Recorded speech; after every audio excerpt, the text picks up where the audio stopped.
Hello, my name is Tabs and welcome to episode 79 of the Grove Podcast. I hope you're all doing very well and I hope your week has gone well and that you're all looking forward to the weekend when Arsenal are back in action, and especially now that it is officially back on after last night's injection of hopium after they failed to beat a defenceless Aston Villa away. So, things are looking up on the up for now. Joining me to talk about that result, the West Ham game at the weekend, and some other bits of Arsenal news that came out this week is Jamie. Jamie, how are you? How are you doing this evening? All right, Sabs. Yeah, good as gold, thank you. As you say, it's back on and, makes me feel warm and fuzzy. Yeah, for a few minutes anyway, or for a few days until some other shit happens. But anyway, let's enjoy it while we can. So look, now before we get going, earlier today I spoke with Adam Leatherbarrow from the Dad's Our Job podcast. He's a West Ham fan and hosts that podcast. So I thought it would be interesting to get another perspective on the West Ham game, get a West Ham view. So that's going to be coming up now. And then after that, Jamie and I will continue with the show. So... Hello, Adam. Welcome to the Grove Podcast. How are you doing? Hello. We finally made it. I don't know how many different podcasting technologies and earphones and devices. Oh God, if you could see my desk now, I've got an iPad, an iPhone, and 2 laptops. So anyway, good. Anyway, enough of that. How are you doing? You good? Yeah, not too bad. To be honest, Sam, I didn't know there were that many devices and platforms out there. But world's your oyster nowadays, isn't it, in terms of podcasting? So things are all good, mate. Things are all good. I mean, yeah, we'll touch on it in a bit. Let's talk about non-football stuff. No. Things are good outside of football, I guess. So you've got a different background to normal as well. So I've managed to have a sausage baguette in the car, bottle of water, and a Snickers. I think I'm happy. So yeah, I'm good. I don't know. It just seems very Alan Partridge to me, but there we go. Mate, I'm just worried about what site I'm on. I mean, I don't know what car's going to turn up in a minute. Oh dear.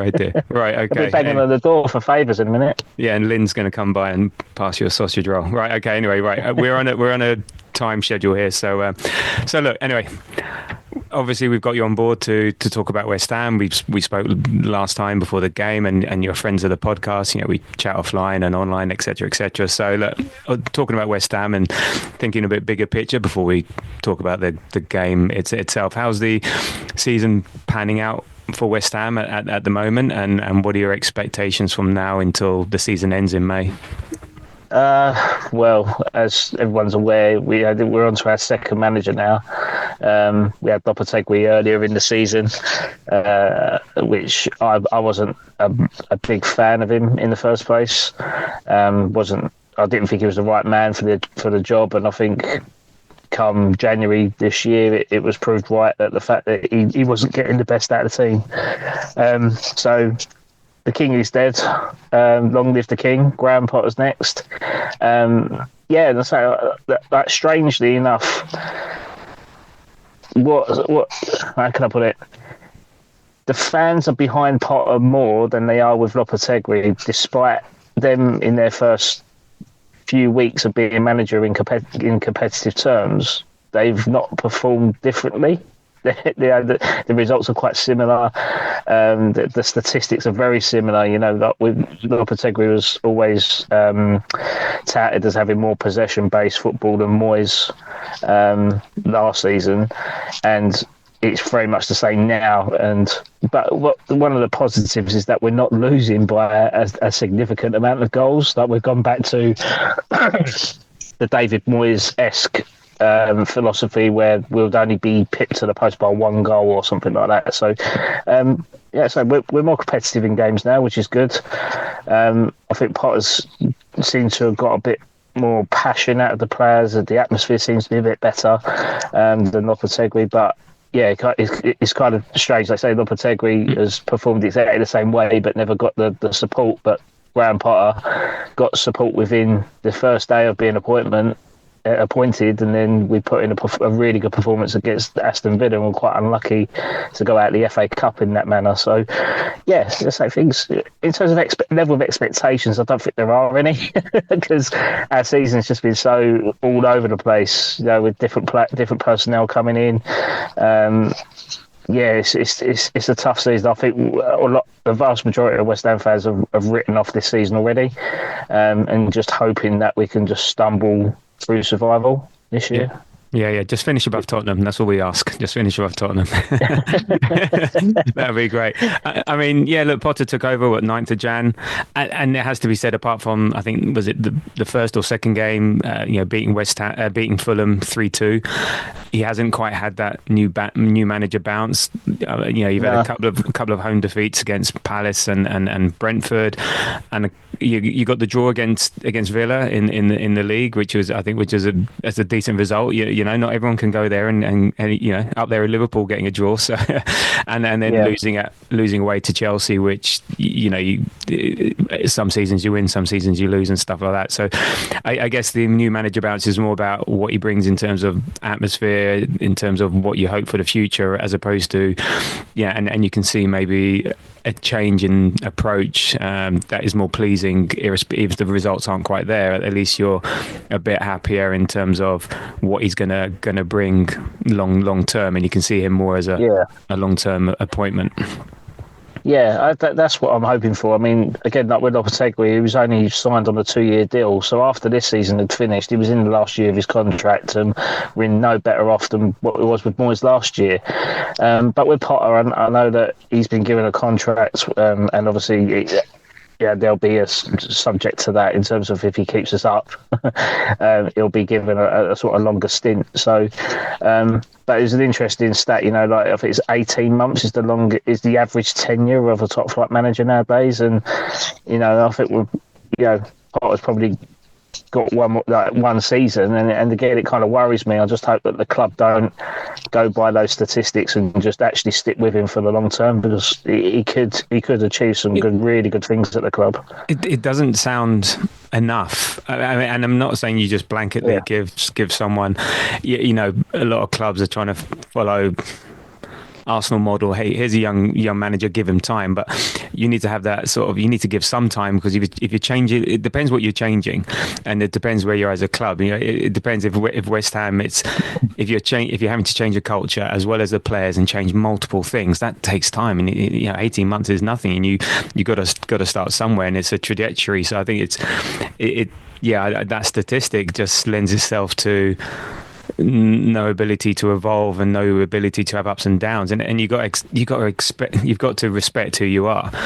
And you reached a point with Moyes, but then you lost some players, you lost Moyes, all the rest of it, and then it's more like starting over again. And starting over again is 18 months really enough time. Maybe it's a case of if we see it trending in the right direction, we'll give you more time. But I don't know how much security that gives a manager. I'd suggest 3 years minimum is what you need to have a sense of security, so you can build something. Otherwise you end up rushing. Otherwise, or you think, well, I'm going to have to prioritize short-term results over long-term games. So our reference point is Arteta, and there was touch and go for a while, but you can see he was like, say, his first job was to change the culture. The results will come, and now he's changed the culture. The results are coming, and then the next step is getting the trophies to match everything else. And and the further on you go, the harder that gets. But he's had time to do that. So I'm hoping, Potter does get the time, because it's otherwise it's hard enough. Otherwise you're just going to be on this constant cycle. Two managers. Yeah, that's right. Two managers that reject, another manager reject, and so on, and you don't have that ability to grow. You touched on it, sort of when you were talking about the players and trying to get the dressing room together and all the rest of it. You mentioned in a chat that we were having, there was some players that not wanting to be there, or not really are playing with departure in mind. Kudus being one. How obvious is that? How is that impacting on and off the pitch? Are there others? Do you think he can turn them around? I think it is glaringly obvious. I think Tim Steidten has probably got a factor to that. He's not with us anymore. He's been sacked from his role. But I think a lot of that, he's kind of, we've got this star player that we was hoping to build a good team with, but then like the following season, the sporting director is saying that he's got a minimum release clause in his contract that nobody knew about. So it almost kind of like secures a value in the player. So in that player's head, he's probably thinking, right, I'm going to get linked with Man City, Arsenal, Saudi Arabia, big moves in Europe and wherever. So does he want to be playing for West Ham when we're not in Europe? And I wouldn't if I was a player of his caliber. So I'd be looking to go elsewhere. So I think a lot of that is we've got a lot of players there that are playing, but I don't think they're playing to their full potential because I think they've got one eye out the door. Like I say, Kudus, I think talking about £85 million. Mate, we get £85 million, I'll be kicking my heels because I don't think he's worth that at all. I reckon he'll probably go to like Saudi for 60 or something like that, in my brutal opinion. Other players like Edson Alvarez, who I've never rated. He was brought in to be a Declan Rice replacement, but offer something quite different in terms of tackling, but he's too slow to tackles and he gets booked far too often for my liking, and we ended up playing most of the game down to 10 men, and that's why we got Calvin Phillips on loan last year, because Alvarez was getting suspended all the time, so then Phillips was the like for like replacement really for that sort of player, but then he ended up getting sent off. So it was always quite challenging to manage that. But I just think our sort of transfer policy has been a bit sporadic. We've gone for names, we've gone for profiles at other clubs, but when you look at where they're actually playing in European football, and then you're making that massive jump up to Premier League, it's a bit testing. Obviously, we've got Lucas Paquetá case going on at the moment, and we was hoping to sell him last summer, and we couldn't. There's a lot of factors that happen at the club, and it's very messy. So I'm just hoping that, like I say, the ball just kind of go right. Okay, we've got Graham Potter in now. Let's not worry about this manager situation for a long time. Let's focus on trying to build him a squad with players that actually want to be at the club. Yeah, you can imagine a lot of players come there. It's a stepping stone club for them in the Premier League. Go there, play a couple of seasons, and I think West Ham would know that as well. If we can maximise, their idea would be to get Kudus in, maximise him, maybe lift you up into those European positions, and keep you top mid table, and then sell him, make a profit, and recycle that money, and you go again. And that's how these, you can see how these. These well-run clubs, what's happening with Bournemouth and with Brighton and other clubs of that ilk, how they know who they are, and that's their model. Try and get into the European positions, try and get decent come runs, and just try and play decent football. And it just feels like West Ham, they don't know who they are, or they don't know who they want to be, or maybe they think there's something more than they are, and they're maybe relying on the past or the history instead of maybe just accepting, okay, this is our level now, and this is how we go through the phases to get to the next level, and so on. I mean, you had the great run in Europe and you won that trophy, and I think that's amazing for someone like for West Ham and the fans. But in a way, it's also a bit like what happens at Man United. It masks the underlying truth of what's there as a club, and how do you solidify the base and build on that base and then get to the next level and so on. So I just feel like maybe the management have maybe overinflated opinions of themselves. I don't know, and it's I'm not trying to belittle it. Just sort of like it's maybe that's how good structured is how good clubs are run and managed. So and in talking of that, and you were talking to some players, like how was the winter transfer window? I mean, you got Ferguson in on loan from Brighton. How was? Did you get any other players in? And how I think his first game was Brentford, wasn't it, at the last weekend? So, what are your thoughts on that? I was at that game. Yeah, I was at that game at the weekend. Do you remember anything of it? Who have you been talking to? Oh, you. No, I did have a few beers on Saturday. I'm not going to lie. But the worst thing is that I haven't had a drink all year. Like trying to have a bit of a health kick and not consume as much during the week. I'm not saying I'm going teetotal, but just try and control it a little bit. But then I went Saturday. Back to football. That's it. Back to football. So in terms of Ferguson, like I say, I'm really happy with with him. I was really happy when we were linked. I went on holiday with my dad and the rest of the family in November when England played Ireland, and we was talking about striking solutions then. And Evan Ferguson was there playing against England. I'm like, Dad, that's the guy that we need. Never did I think 6 weeks later we'd end up signing him. It was just completely out of nowhere. But I think it makes logical sense. The Ferguson's come in. He's Potter gave him his debut in the cup game. He's worked with him.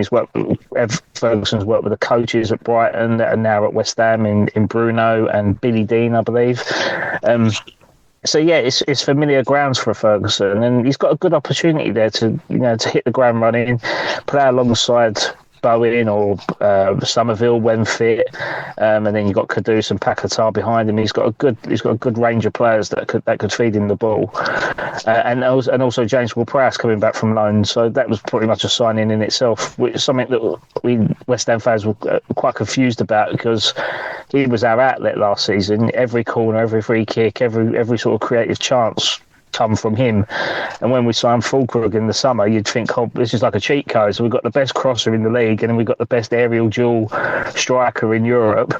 And then one gets injured and one goes out on loan. So it's just West Ham way for you. But yeah, I think Ferguson, if he does well, if he scores about between 5 and 7 goals for the rest of the season, I think he's done a really good job.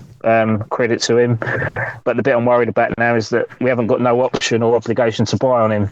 So if he starts performing well, maintains his match fitness, you're going to see teams like Chelsea come in or even Arsenal where they want to take a punt on him or whatever. That's the bit I'm worried about. That I don't really want him to play and improve and then go, yeah, cheers West Ham, I'm off to bigger and better things, which is not what we need. But he's the right type of mould for West Ham, I think. We haven't had a striker like him since Dean Ashton, and I miss Dean Ashton every day. He's one of the best striking options. He gave me so many memories as a fan, but we've missed that massively since his retirement. So yeah, I think he could do well. I'm hopeful that he does stay longer than the loan period.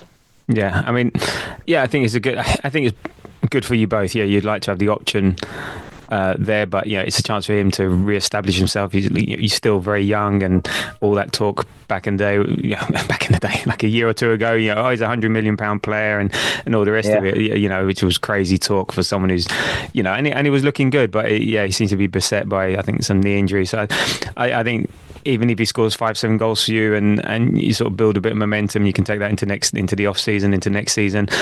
Then if he's not the one, then at least you've got an idea. Okay, this is how we want to play. This is the sort of profile we want to buy. And then in the summer, you sort of look for another young player that either from the lower divisions or in Europe that can sort of fulfill that role, or if you offer the right amount of money and you make it attractive to him to stay, then maybe he can also push for move there, because that's Brighton's model. They get him in cheap, get him in young, sell him off, recycle that money, and we're on to the next one. So I would say your best bet is to make it as an attractive a proposition for him to be there as possible, because it will just he can push for that and so on. And how did he play against Brentford? Did he play the full 90, or could you see he had played for a while?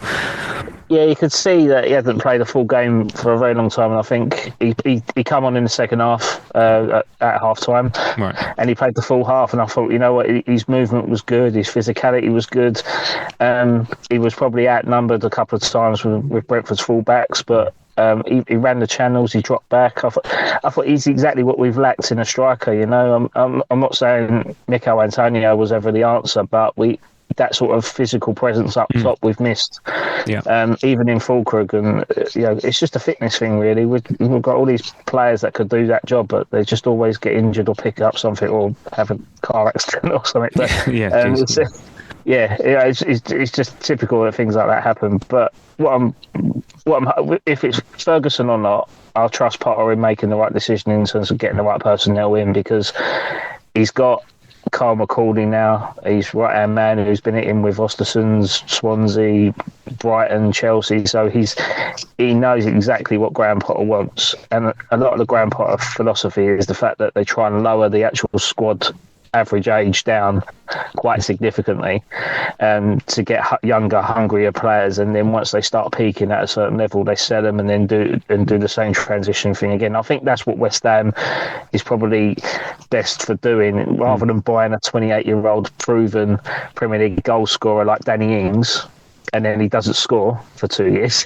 That just tends to happen. But if West Ham put a lot more faith in a younger striker for them to develop themselves, we kind of get the best out of it. I think even when he first joined, like we've seen the debuts to Oliver Scholes, Lewis Orford, Caden Casey. I say debuts; they've played bit parts under Moyes and Lopetegui, but they've not actually featured in long games like what they have done under Potter. And our academy is the most exciting, I think, in that. Since the past 2 years. I mean, we beat your guys 5-1 in the FA Cup Youth Final. I don't mean to rub salt in the wounds on that. Sorry, that's clutching at straws. But was that last year or the year before? Was that last year? Year before. I remember, and Declan Rice was there supporting and stuff, or some of the boys were there. I remember that. Yeah, that's right. And that group of players is just phenomenal. I look at that academy and there was a centre forward. There was a big centre forward you had, I think, or someone who scored a hat trick. Obama. Yeah, I remember that. Yeah, but he's at Man City now. Oh, really? Okay. Well. So again, this is what's wrong with not trusting the academy, like from the board level, because they want 10 grand a week. What's 10 grand a week? But it's a lot of money for an 18-year-old, right? Oh, so God, we got bitten once with that with Reece Oxford. He burst onto the scene, playing a game with a contract. We gave him 20 grand a week, and he never was the same player again, never. And it just. And we've seen a lot of academy products leave the club because they want that big contracts, like Harrison Ashby, Sonny Perkins. There's many talents that have left that club thinking that they can do better. They go to Leeds and Newcastle respectively, and now they're at QPR or they're at Leyton Orient, and it's just sometimes West Ham know best in terms of. If you want to develop a youngster, they know what to do. And there's not really been any youth talents that we've sold other than Declan Rice that have gone on and lifted up trees. We've released them for a reason. So there's a good judgment process at the club. But our academy, I think, them being managed by Graham Potter is probably the most exciting thing I could pick out of that West Ham team at the moment. Yeah, no, the whole thing. I mean, even Arsenal have had it. We had this centre forward from Denmark. I've forgotten his name. Chidobe or something like that. And now he went to Man United. He went to Man United because they were going to offer him 30 grand a week, and we were offering him 6. And to be honest, if he was that good and we wanted him that much, we would do all we can to let him make him stay. But that's fine. Sometimes it's about pathways. So you don't know these guys' backgrounds. This is big money. Football's a short future. If you have a short career, so it's hard. Imagine you're at that age and you're being offered, that amount of money. Oh yes, please. I can exactly relate to that. And it's difficult. Yeah. Oh yeah. You turned it down and you told me. Yeah, that's right. That's it. Yeah, that's it. But yeah, so it's a hard one. It's that balance for finding a pathway. The thing is, you're going to maybe if you play defenders that are young, you're going to. Arsene Wenger said it all the time. If you're developing players in the first team, that's going to cost you points. And so it's then how you balance that out, and it's that pathway. And maybe at clubs like West Ham, it's less of a risk or less impactful because you just you're not thinking about that season or whatever you're thinking longer term. So, I mean, I'd suggest. I mean, you won. Shall we say you won the battle 5-1? I think we've won the war with Miles Lewis, Skelly, and Nwaneri. I don't know how Arsenal fans are eulogising about them, and they've come through because of our injury crisis. But those guys are amazing, and 18, 17. No, they are. They're phenomenal. They're phenomenal. Respectively, and they'll start on Saturday. They should start on Saturday, so you'll get to see the likes. But I mean, I'm glad you started talking about the youth. I mean, what have you made about the discourse around like Miles Lewis-Skelly and that celebration post Man City, or the fallout from the sending off of Wolves. I mean, we have our Arsenal bubble and our biases and so on, but I'd be interested to get a sort of outsider's viewpoint on what your take on some of the discourse around it. I think the pundits having a go at an 18-year-old score a goal for the club that he's grew up supporting, I think it's just a bit pathetic. Like Gary Neville, he said, I mean, he never kissed his badge in front of a Liverpool fans when they beat them 1-0 at Old Trafford. Don't think so. Like, I think all these pundits need to have a look back in history and see what they've done. You know, Martin Keown talking about decorum and stuff like that, but then you're jumping up and down in the heat of the moment in Ruud van Nistelrooy's face. You know, so yeah, I understand why, because Ruud was in that game was a bit of a yeah, you can say that. But yeah, I just think you just got to let players have a character and let them have a personality, because football's slowly becoming a bit cleansed, and we're starting to lose. What's good about the game is the personality side to it. I mean, I remember when like Ian Wright used to score a goal, and that goal he scored for West Ham, and the weekend after Paolo Di Canio got sent off, and then he went off and Neil Ruddock pushed him, like Di Canio pushing the referee when he got sent off for Sheffield Wednesday the following week. Like, you want a bit of humour in the game, you want that, but as long as they do their job and they get results, who really cares? Like, who really cares? I mean, in terms of the red card against Wolves, I mean, it is a tough one. Like, I think it wasn't very harsh, but when you look back on it, I do think it was a red. Like, I think his stubs were up. I think, you know, he's trying to. It was a cynical challenge that he shouldn't have really done. It was quite dangerous, I thought, but the media retention and the heat on it, I just, again, like, the kid's 18 years old. These sort of pressure outside the game really, it's these youngsters. Just let him take the punishment, let him get over it, and then rectify it the next game. I mean, that is what it is. I mean, luckily for Arsenal, I thought, you know, you managed to come away with a win, and that red card didn't cost you. But I actually didn't think there was anything wrong with it. But it got rescinded, so what do I know? I'm not a professional referee. No, I mean, look, it's opinions and stuff like that, and I'm not here to I'm not really here to relitigate it. We've spoken about it till we're blue in the face. Blue in the face, I say. So you know, it is what it is. But it's just interesting to get someone else's perspective. I mean, yeah, for me, the biggest thing about the MLS stuff, and calling him a villain, telling him to wind his neck in. He's an 18-year-old kid. I've got an 18-year-old boy, and he's playing professional football for the club that he loves. He's been given shit. He's given a bit of shit back. The person that didn't care the most was Haaland. Good. He's there. Like, yeah, good on you. Fair play. He's been there, mate. Yeah, I'll give as good as I'll get. And everyone else is clutching their pearls and all the rest of it. And there's also the other connotations around it as well. You know how certain players get treated in certain ways versus other players and so on, which is not great. But it's just like, let him enjoy it. Like, you know, that feeling of scoring your first goal at home against Man City in front of 60,000 people.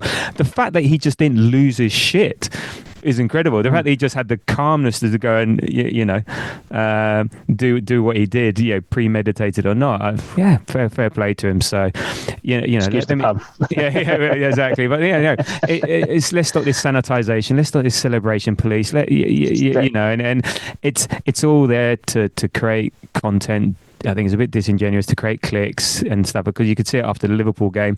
Funnily enough, Carragher didn't say anything about Slot and the red card for what he said to Oliver and Curtis Jones and you know, and it's just like it winds him up, because we have no choice other than Sky serve up Neville and Carragher. It's not the reason I love having Prime having the football sometimes, because there's a mute on the commentators so you can watch it. I just think you know, they create a discourse which then other fans think the same, and then that just feeds into a just sort of like a bit of nonsense, and that's why Arsenal fans sort of push back a bit, and maybe I'm sure we're annoying as hell, but we push back because it's like, well, fuck's sake, you're going to just make shit up. We're going to stick up for our players. We're going to stick up for ourselves, because you just bullshit. Because Carragher 1 minute saying one thing, next minute saying the other day, like I think on the overlap, whatever, he's saying like, Arteta's keeping MLS and Wanerian is in their place, making them change outside in a separate dressing room. No, it's because of safeguarding issues. That's all. Yeah, that's exactly. yeah. So don't talk about it. Yeah. Anyway, I don't want to get on. I could go on about that forever, and you're not here to talk about that. But it's pundits like that just generate that just infuse utter woke nonsense purely for hits. Exactly. That's exactly what it is. It's just they're worried about the hits on their Twitter accounts or their Instagrams and stuff because they get a monetization behind it. Like, not silly. Just don't bite to it. I think, it's rise hard. above them. Yeah, we're trying. Anyway, look, in terms of the game on Saturday, what are you expecting? What are you expecting in terms of your lineup, and how will West Ham play? What are your thoughts on the game coming up on Saturday? Yeah, I think that sums it up basically. I could let my head over all my heart here, my heart over all my head, if anything. But no, I think we'll give it a good game. I do think we don't just turn up and roll over. I know the past results you've actually gave us a massive tonking, but we've actually showed up in those games, like especially the 5-2. Like, we didn't just roll over and go, oh, we're whatever. Like, we actually come back and got 2 goals back to make it 4-2, and then the penalty just killed the game off. Like, it's not as if we're not competitive enough, but I think we'll definitely be in with a shout. I'm not I would never rule anything out in football, but by the way your team are going, the way our team are going, I'd expect you to beat us 3-0, but because we haven't scored for quite a few games, and you're scoring without a striker. So it's you might as well play without a goalkeeper on Saturday. That's how it feels like. But I wouldn't rule out us nicking a draw, because we've probably got that in our locker. But if we beat us at Emirates again, I don't know what I'll do. But yeah. I don't know. I don't know what we'll do either on our side. But in terms of the team, so there's rumour that Paqueta had a scan and he might be out injured. Who else? He's out. He's out for 4 weeks. He rolled his ankle. Oh, he's out for 4 weeks. Training. And then Somerville out. Fulkrug. Somerville's still out. I think Fulkrug has come back to do light training. I think he's due back for the Everton game. Okay. Ferguson now looks like he's fit. He got Bowen back fit. Mm-hmm. So what's your starting 11 then? What's your starting 11? It's my starting 11. If Fabianski's fit, I'll play Fabianski. I just think he's. There's always this debate over who the number one should be at West Ham, and people go to Areola because he's a younger and a shot stopper. West Ham have always had. Let's talk about this at the weekend. West Ham's goalkeepers have never been a ball playing goalkeeper. They've always been shot stoppers. Like, you could go from Areola, Fabianski, Rob Green, Xhaka is stop. They've always been good shot stoppers. David James never really good with their feet. But and I think that's we'll talk about that at another time in terms of transfers. But that's an area I think we should go for. But I think Fabianski, I'm just a bit more comfortable on the ball. I think his distribution is slightly better than Areola, and I think because he's the next Arsenal man, I think he could do a lot. Could do something. I think we'll play with a back three. There's word that Tadebo's fit, so I reckon it'll be Kilman, Tadebo, Mavropanos.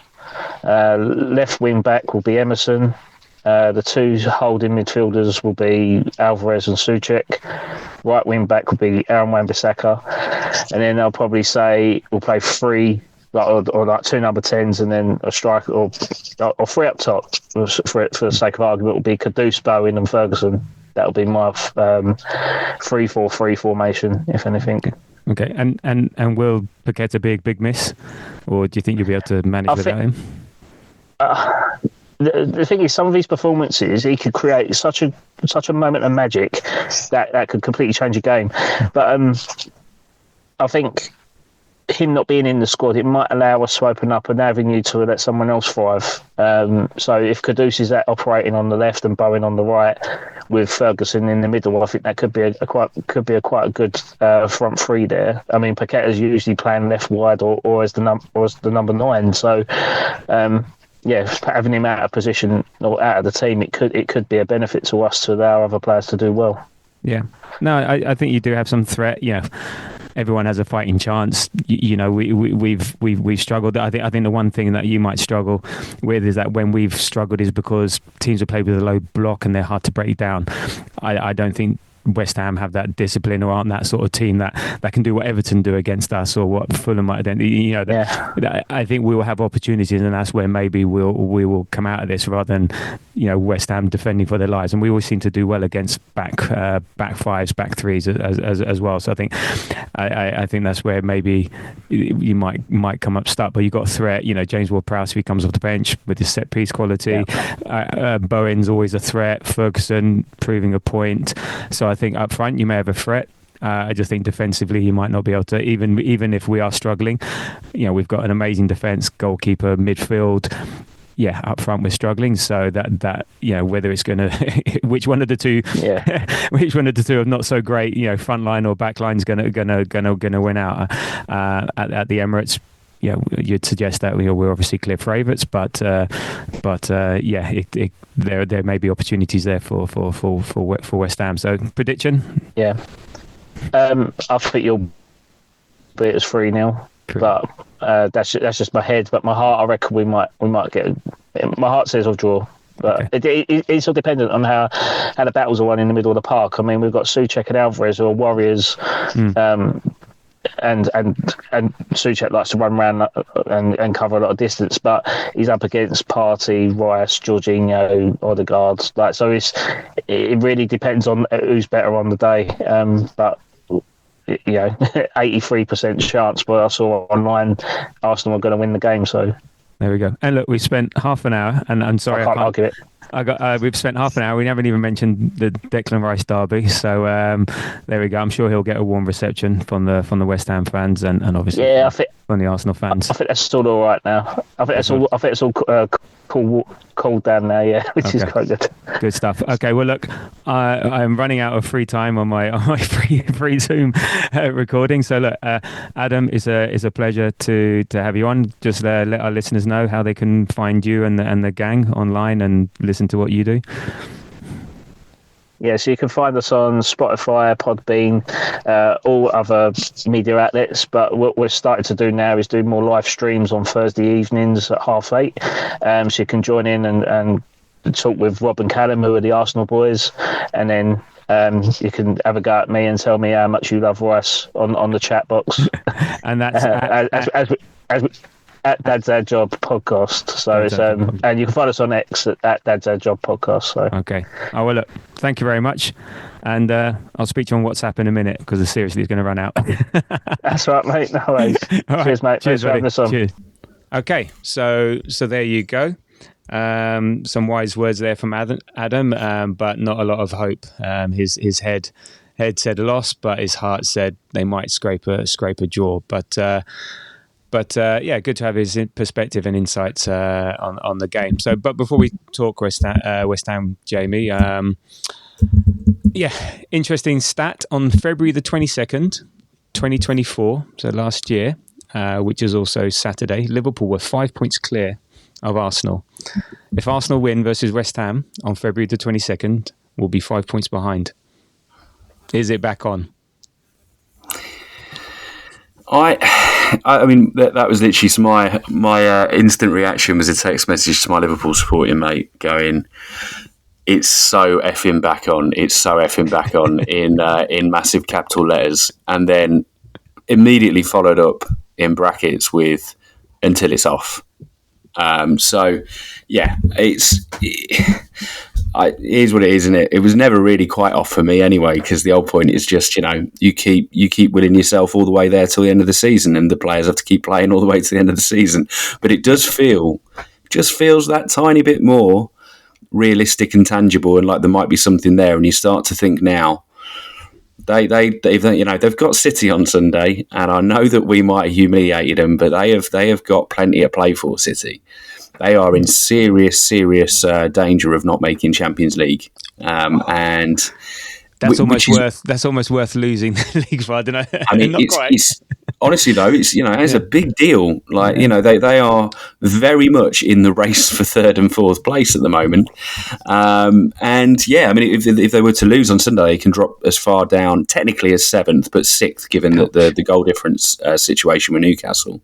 So they've got a lot to play for. So you just see it as being they take another point off them, and it's a win. And that's the win at Anfield, right? That's all it takes. It literally just takes the draw, and we're looking forward to Anfield going, if we win there. And at that point, I think you are at that stage, and we've said it before, where if you want to be champions, you've got to go and win in their backyard, haven't you? So, you're at that stage, though. You're at that point in time that we, haven't made it in the past, but we'd have the opportunity to go and do. Yeah. We'll see, but I'm feeling really good about it personally. I can't get it out of my head. Good. I mean, I watched the Villa game. It was as if I was a fan, and I had a knot in my stomach like during the last 10 minutes, and actually, but it was one of those 10 minutes. I think I posted in the group. I just hope this next 10 minutes is one of these games when you look back on it, nothing happened, and actually, it was Villa that came the closest to scoring. So, obviously, we're now at that time where we're now watching two games and getting nervous about two games, our own and then someone else's. But unfortunately, the City game. Yeah, I think they'll do well to get a draw because I don't know if I think Haaland was on the bench yesterday, so hopefully he's fit. But they lost Stones. I don't know if he'll play. Their defense looks shot and full of gaps. Their midfield is aging out, and I don't know. It depends. But at home. Yeah, let's hope that they can pull up some pride and do something. It could be a high scoring 2-2, 3-3. You can imagine, imagine if Marmoush carries on his form and Haaland wants to show how good he is. Then it could be a point. I mean, I'll take a point. I'll take a point now. But what's also interesting, if you look at the last 15 games, so Liverpool are unstoppable. We're a crisis-ridden club, injury-ridden. Over the last 15 games, our record is equal. 110, drawn 5, lost none, 23 goal difference. And again, so that just goes to show, the narrative behind the two different clubs. How, Jesus Christ, if we actually had a bloody proper team, it'd be game over. It's just like, But how good have we been to maintain and keep up with them? We just haven't been able to, they haven't... all the stuff that's happened before, and that's the reason why we're so far behind. But the fact that we've been able to, Liverpool, barring one or two mediocre injuries, we've kept at the pace, and we're still there. We're going to make, hopefully, a championship out of this. We're not going to give it to them. We want them to earn it, and if they win it, by right, fair play to them. But let's not hand them on the play. And I think we're doing a really good job so far. So the next 5 games, go on. They've just got a lot of bridges left to go over. I think Liverpool. Yeah. When you look at it, there's a hell of a lot there.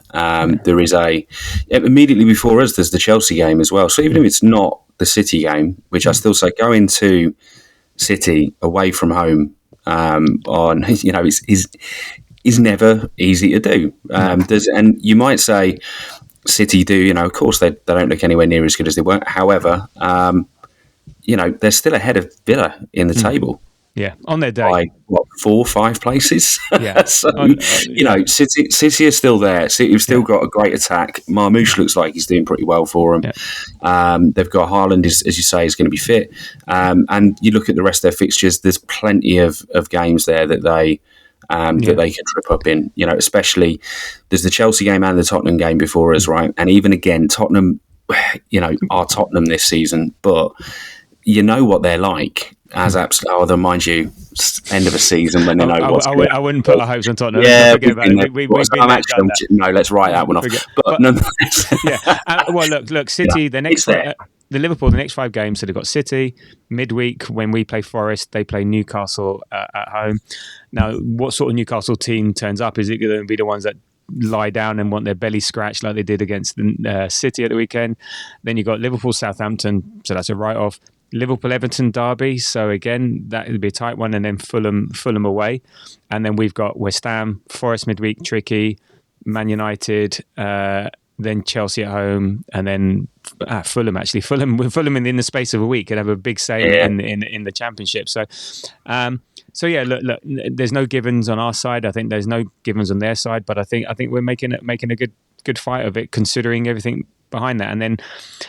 So yes, there's an opportunity there, but also thrown in the mix, we'll be travelling to the Netherlands on the 4th or 5th of March, either to play Feyenoord or PSV, and then obviously Liverpool will have a game themselves.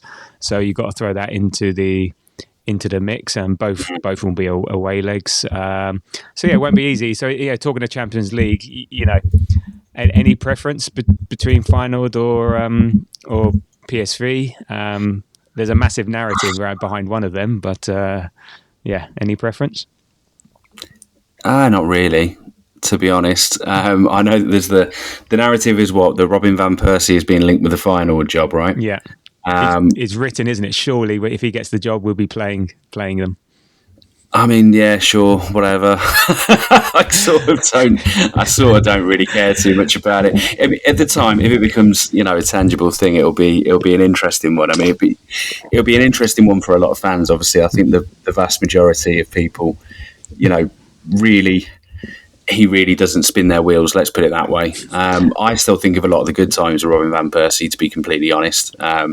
So I actually kind of like him. Didn't for a couple of years. It was very hard to, whilst watching him put on a United shirt. But, he was a fantastic striker for us. So if we end up playing against Feyenoord and he's the manager, then that'll be kind of cute. But ultimately, between the two of them, they're both winnable games. And thinking of them just with my Arsenal hat on, I'll take either. Okay. But apparently... RVP and Arteta didn't get on, so that might be another little edge to it. I'd rather Feyenoord purely because of the side of the draw. So PSV on the same side as, say, Real, PSG and Dortmund, whereas Feyenoord on the same side as Benfica, Bruges and Bayern. And yeah, I'd rather as much as we hate want Bayern. Feyenoord. Yeah, no, I want Feyenoord now as well. Absolutely, I really quite like Feyenoord. Exactly. So, if you're going to play someone in the quarters, it's Real or Bayern. So, and at the moment, I'll take Bayern, given how they dismantled Man City over two legs and properly humiliated them. And look, I love all the talk at the beginning of the Champions League. Oh, Real Madrid, crisis club. No, they do it every year. They just scrape through, and then when it comes to winning season in the Champions League, they're never found wanting very often. So they just don't give a shit until they're in a quarterfinal, really, do they? Yeah. It's just not very. Yeah, it's not very interested until they're playing somebody decent. Yeah, yeah, exactly. So look, the draw's tomorrow at some point, and we'll see what fate lies ahead. Maybe the luck is turning. Maybe something's going to fall our way. So let's see. So we'll all find out tomorrow, and we can discuss it after the West Ham game. So talking of which, West Ham on Saturday, 3:00 kickoff at the Emirates. Will you be there? I won't be. I will be at Twickenham watching Scotland. Hopefully win against England yet again. Well, it's been like. I think at this point it's like 5 out of the last 6. So I'm hoping that we continue that trend.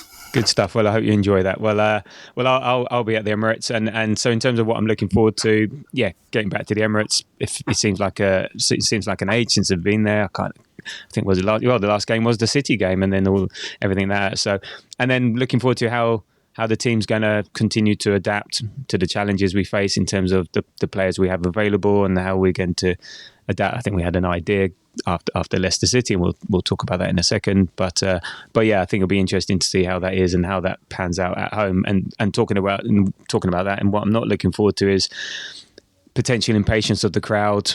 It's a game we should win and we have to win.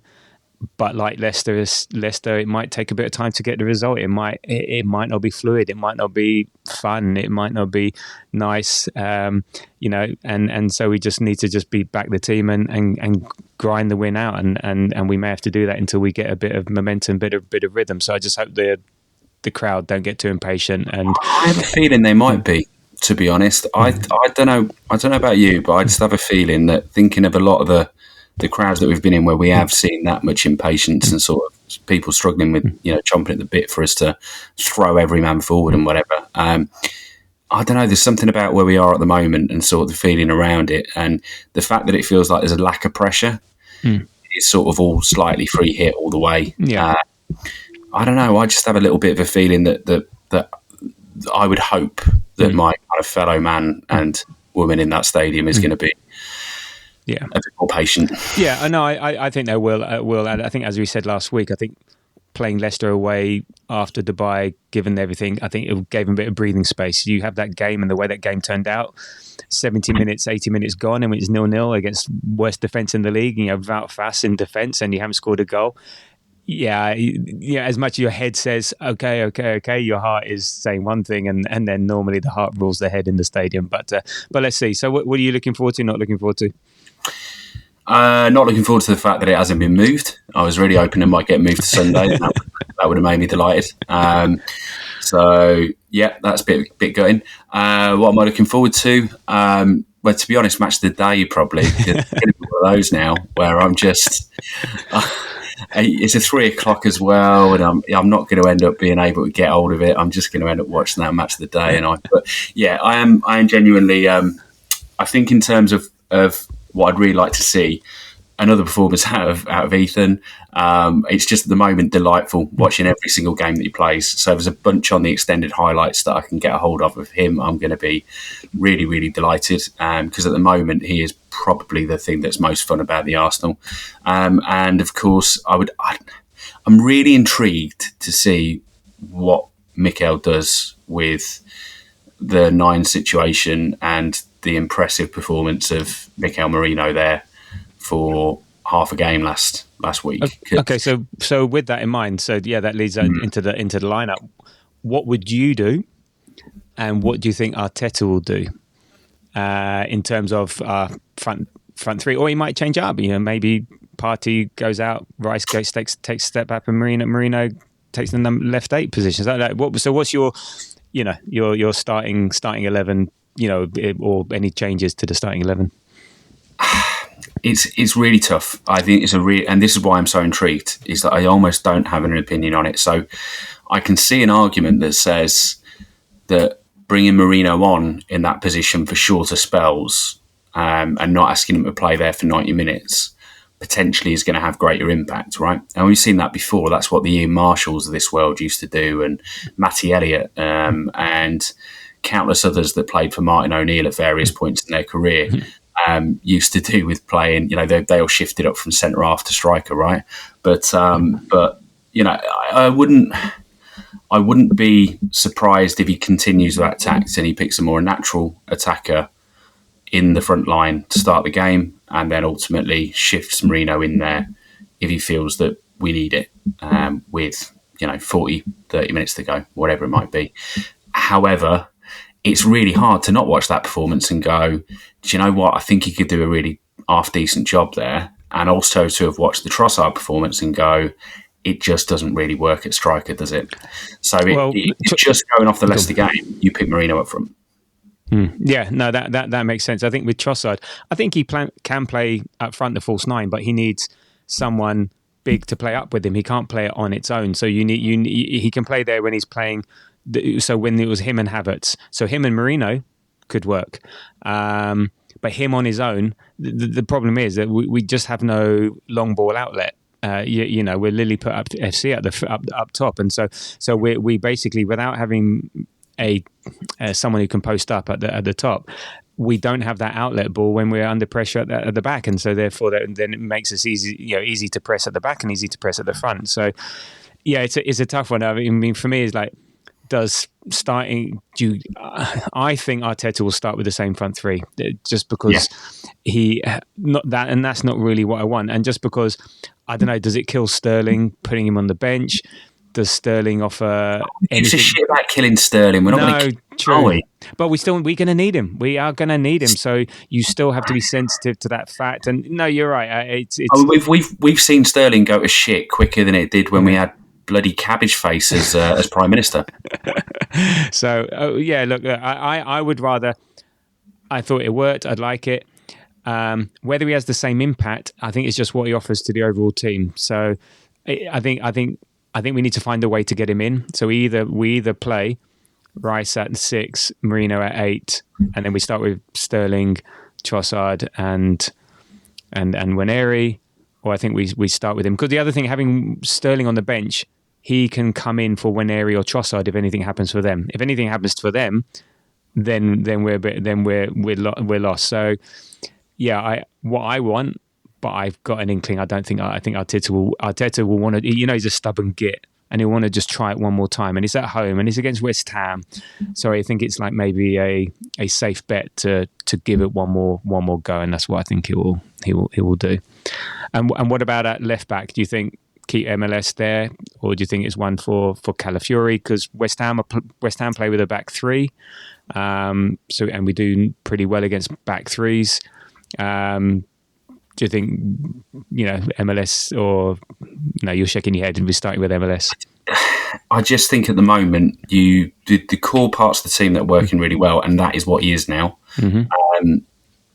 probably need to stay the same. And Calafiori, again, I can see arguments for him in different games. I get it, but I am still pretty convinced that MLS is actually generally better defending the left channel than Calafiori is. I still have just too many concerns over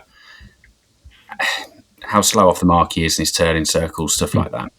And I just think MLS is, for me, barely put a foot wrong defensively. His positioning and his ability to recover and his ability to play out. I just want to keep him in at the moment. I do get the reasons as to why Calafiori is wanted by loads of people, and I do rate him. Again, it's one of those ones you're happy either way. I think whoever starts there, you go, okay, that makes sense. I'll take it. Again, remember, we've got to think MLS is a young guy, 18. All this game is legs. We want to make sure if he is our number one, that we keep him for the games that we need him, like Forest coming up or other stuff. So, yeah, it's the guys picking the team. No, I wouldn't be surprised if Calafiori does start, given the way West Ham set up. But also, I'm not disappointed either way, because he's a great impact player as well. The impact he had last week against Leicester, was huge. So again, it's all about the squad game. It's all about the whole team for the 95 minutes, whatever it is, rather than just starting 11s, because we're more than that. So look, in terms of West Ham, they're not in any great shakes. They're 16th, equal with Tottenham. I mean, they're not going down. I mean, they're clear of Wolves by 8 points, 27 points to 19. But their away form, they played 12, won 3, drew 4, lost 5, let in 20 and scored 13. So their away form's not great. They've got a new manager since the 9th of Jan, but he's not exactly been great either. They've won 1, lost 3, drawn 1, so not exactly the new manager bounce. And look, they 1-1 in the last 1, 2, 3, 4, 5, 6. So 1-1 in the last 6 or 7 games, and drawn 1 and stuff like that. So we should be beating them. We're at home. We normally do well against them. I think we've played 28 times at the Emirates and won 21 times and only lost once. So that one time was unfortunate last year, which scuppered a few things, but. No, lost 6 times. Sorry, drawn once. How do you think how do you see it panning out? Do you see any threat from them? Paqueta's out, Kufal's out, Somerville's out, Antonio and Fulkrieger are out. So missing some key players, but they still got Bowen. They've got Ferguson on loan. James Ward-Prowse is back. Souček's there. Wan-Bissaka can be a threat. Yeah, what are your thoughts on how the game's going to pan out, where we're going to win it, and what might be a threat from West Ham? Huge fan of the statement Wan-Bissaka can be a threat. When he scored a goal. He scored Did two. you see that? Did you see that one goal where that one game where he looked really good overlapping? That was like the first time in his career.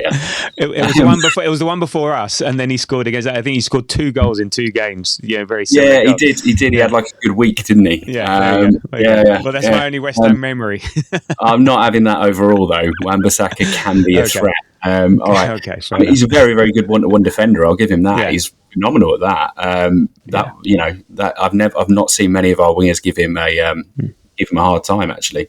But no, I mean I see it panning out as it literally just depends on, are we going to have any trouble scoring? I don't see them threatening us a huge amount unless we're sloppy. It's as simple as that, and sloppiness does include, do try not to give them free kicks. They have got James Ward-Prowse. Do try not to give them an abundance of corners. They do have James Ward-Prowse. Yeah. They have got decent delivery there. Having said that, I don't think they at all set themselves up well to be on the receiving end of his crosses from corners, actually, which is probably more important. But yeah, I mean, I can only really see it being a win personally, and I would like to continue to condemn West Ham to being what's one of my favourite just mini stories of the table when you just look at it in isolation at the moment, which is that Everton have overtaken West Ham and Manchester United during the time that David Moyes has returned, right? And Tottenham. Yeah, the Everton are on 30 points. But it's just mainly the fact it's his, the 2 teams that jettisoned him. Yes, yeah. His 2 older teams, yeah. The 2 teams that jettisoned him, for whom things have only got worse since he's gone, and he's overtaken them during the short period in charge of Everton. It's just that tiny microscopic little story that I just like to see, because I'm a little bit of a David Moyes stan. No, he's nice. He always comes across as a decent fella, whether you like his football and like his teams and whatever. He's one of the football's good guys. And he's like our godfather of us now, because he's Arteta's biggest influence. So one of his big influences. Yeah, no, absolutely. And they have, as I said, they've also got Kudus, who can be a threat if he wants to. The room, talking with Adam earlier today, he's one of these players that wants out. It hasn't worked out for him, so he's like, I think he seems to be, he can blow hot and cold depending on how he's feeling. So they've got Ferguson from Brighton, so he's got some time to make up in terms of he's been out injured a lot and he wants to prove a point and things like that. So again, there is some threat if we allow it. I think, as always, we'll dominate. It's just whether we can get that goal, whether we can get that first goal. Because if we get the first goal, that should be it. But I think we need to be patient with that. Any predictions in terms of scoreline? I'm just going to go with a cheeky 2-0. I would say 1-0, but I don't wish that upon anybody. I never like saying 1-0 because it's just not nice, is it? And even though, actually, no, I'm going to say 1-0 because I'm not there. Ooh. And I want it to go in really. Either it goes in really late, or it's that truly diabolical one where we score in the first minute and then fail to score again. Then nothing happens. Which is always such a horrible one, isn't it? Yeah. But in all seriousness, low scoring victory for me works fine. Clean sheet works for me, and I think that is roughly where I think we're going to be. Yeah, no, I'm 2-0. Again, it's where we're going to get the goals from. So, but I don't like the idea of a 1-0. So I'm going. Look, I predicted you forced me into a 2-0 last week, and I got it right. So I'm going to go. You're going to force me into another 2-0 this week. So 2-0, 3-0 potentially if we find some form.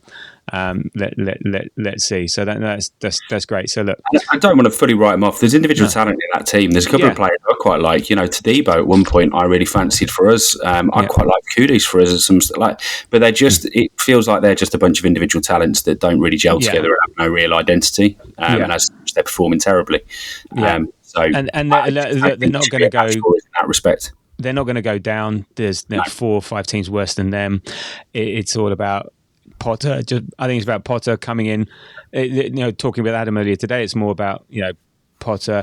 Even though his record is the same as Lopetegui, it's more about what he brings going forward and the hope. And it's all about what he's going to. And he also seems to be bringing in some youngsters from the academy, and it's all about next season already. I think you're preparing for next season as much as anything. So I think He's just trying to get eyes on who he wants to keep, isn't he? And there's a bunch of guys who don't want him to keep him either. Yeah, and they'll do nothing, or very little. And there's probably a couple that'll absolutely work the socks off for him and want to be a part of it. But that's where he's at. Right? Let's see. It'll be all about us, basically, all about us. So yeah, no, I'm hopeful. So okay, so that's West Ham. So look, we've got just a couple of other bits of bobs to talk about. So there was the news about Tomiyasu. I heard a funny joke about him on the Arse Vision podcast about Tomiyasu modelling the latest Arsenal drop, which is the hospital gown merch, latest edition. It seems to be familiar with all the players are wearing it. Tomiyasu, Reece Nelson, Havertz, they're all wearing the. As long as we see the front of it, that's fine. So yeah, they've got these white gowns with an Adidas and a Canon and whatnot on it. So anyway, look, but as I said, I'm not claiming that as my own. That's Elliot from Arse Vision. But look, the sad news is that he's having the surgery now, and where are we? December. He's not due back until the end of 2025. That's practically a year. He had surgery in August. He played for 6 minutes. I mean, on a personal level, how bad is it for him? You must be so, you're a professional footballer. Your job is to play football, and it must be mentally really, really tough to deal with. And I feel quite bad for him, irrespective of what we lose as a player from Arsenal. He could have been an amazing player. Plays anywhere with Banks along the back four. He'll get loads of minutes. It's a shame for him and a shame for us. And I don't know. Yeah, I mean, any thoughts? And do you see any future with him? Because by the time he comes back, he's got 6 months left on the contract, maybe a 1-year option.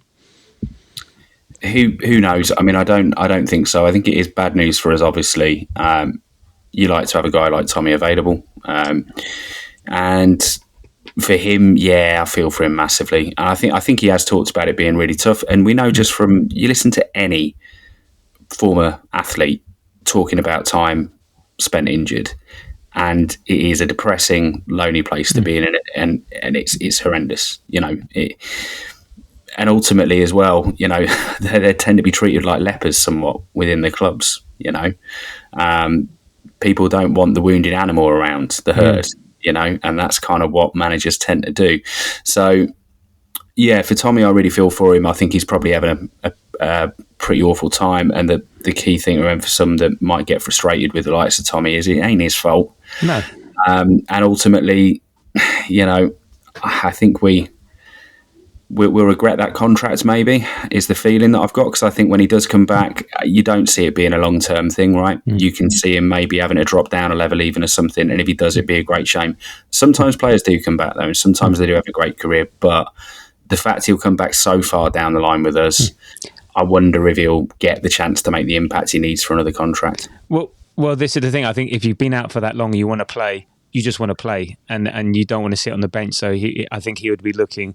I just need to play football somewhere, and you don't want to be sat on the bench. Now, you can spend 6 months recuperating, getting you some fitness back. But I don't see him playing for long term for us again, and it's just unfortunate. It's a shame because he seems like a nice lad, and in terms of, it doesn't matter how much he gets paid, that doesn't stop you being fed up, because your job, that's what you do, that's what you love doing, and it's playing football. So the money that he keeps getting paid, that he has a right to getting paid, because that's just the way it works. I'm not going to say, oh well, just he gets paid X amount and he should be like fit and he should deal with it. Well, it doesn't work like that. So I do feel for him, and hopefully he'll have some sort of career afterwards. Not going to completely write him off, but I wouldn't be surprised if that's we don't see him very much in an Arsenal shirt again, which is a shame. Talking of finances, so there was news this week about the finances for 2024 that came out. Revenues were up by about 150 million from 2024. However, we're still reporting a loss of 17 million. So, with the main factor being a massive jump in the wages. So, Jamie, as our Grove podcast finance correspondent, or Scottish Ramble, as we want to call you. You've actually delved into this. You've had a look at this. Any thoughts, any insights?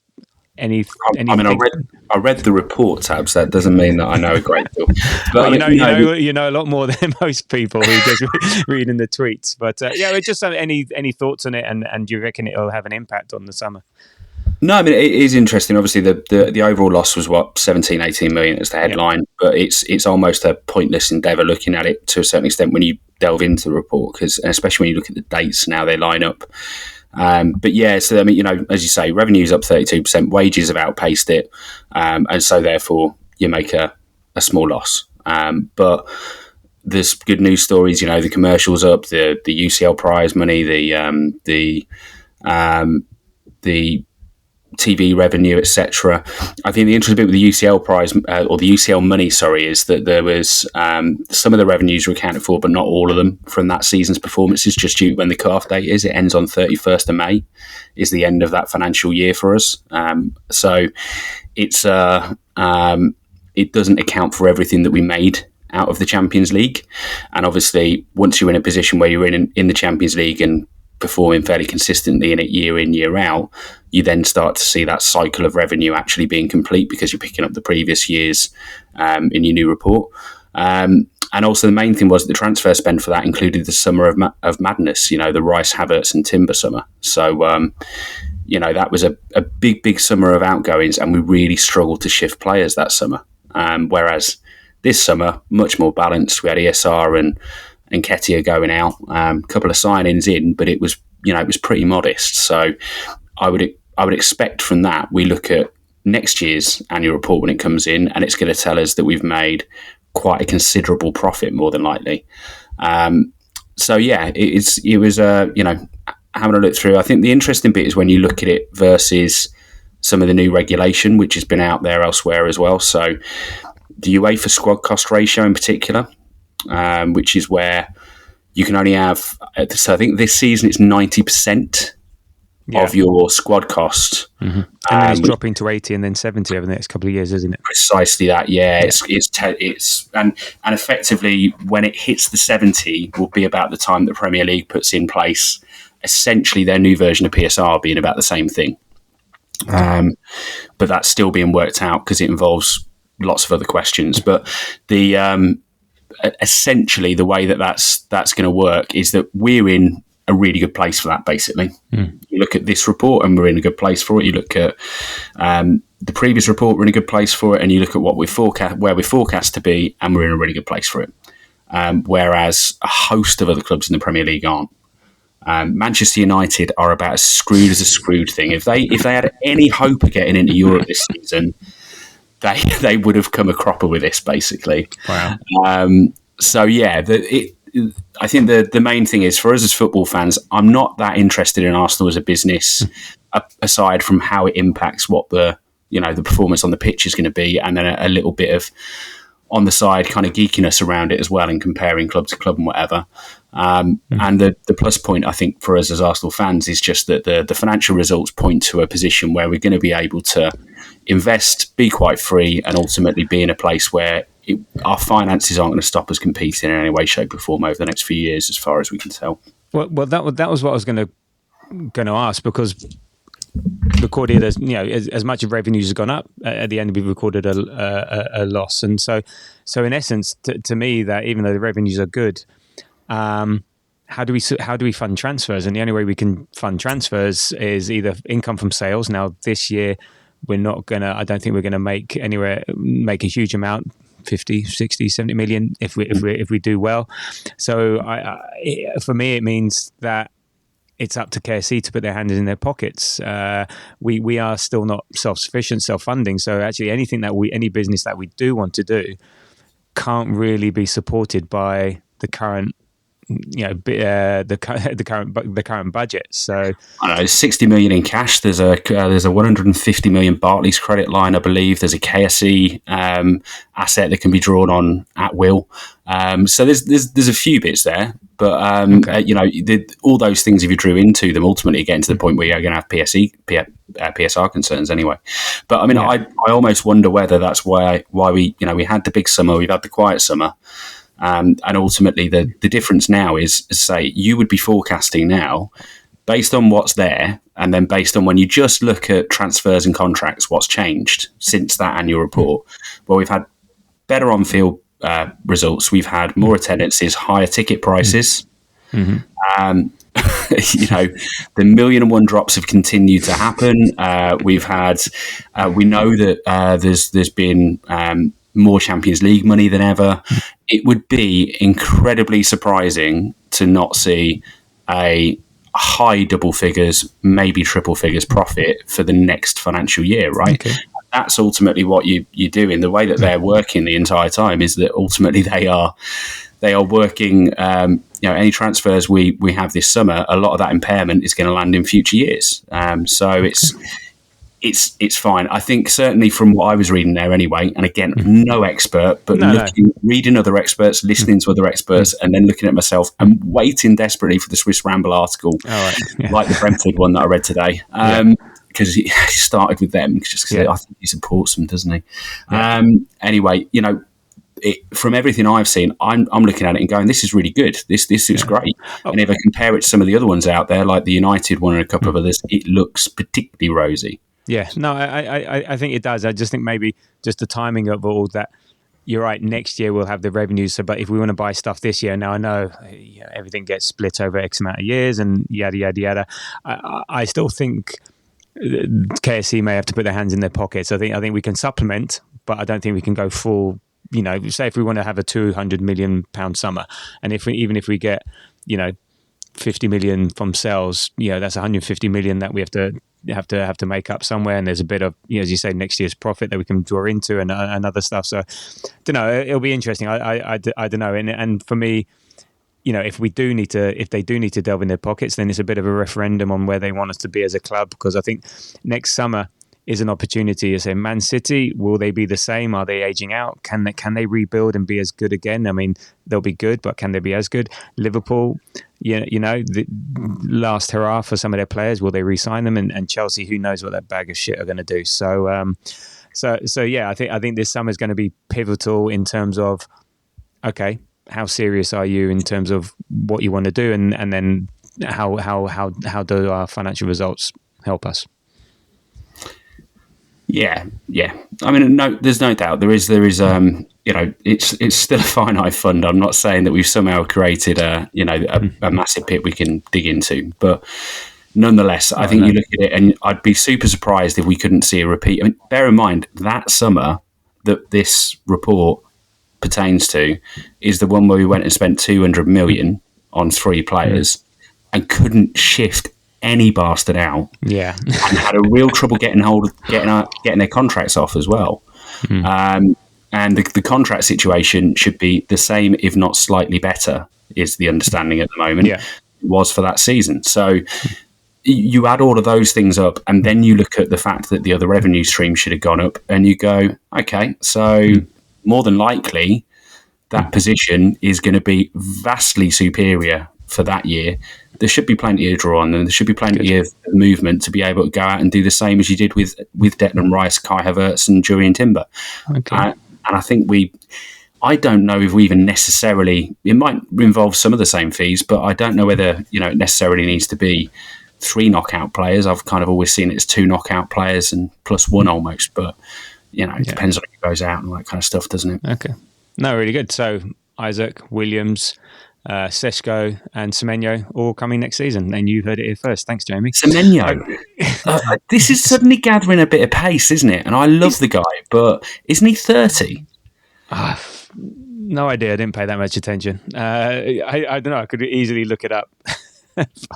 I'm not going to. No, I'm going to assume he's a young whippersnapper. I mean, I don't want to be age obsessed. I can't believe somebody wrote off Ademola Lookman for being too old on Reddit when I was reading it the other day. But he is.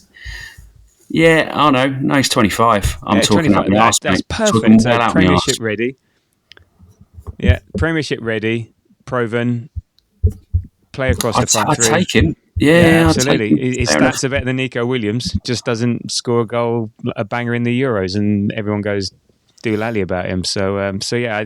And Arteta loves a Premiership ready player. So anyway, it doesn't matter. We're getting them both, so we're fine. There we go.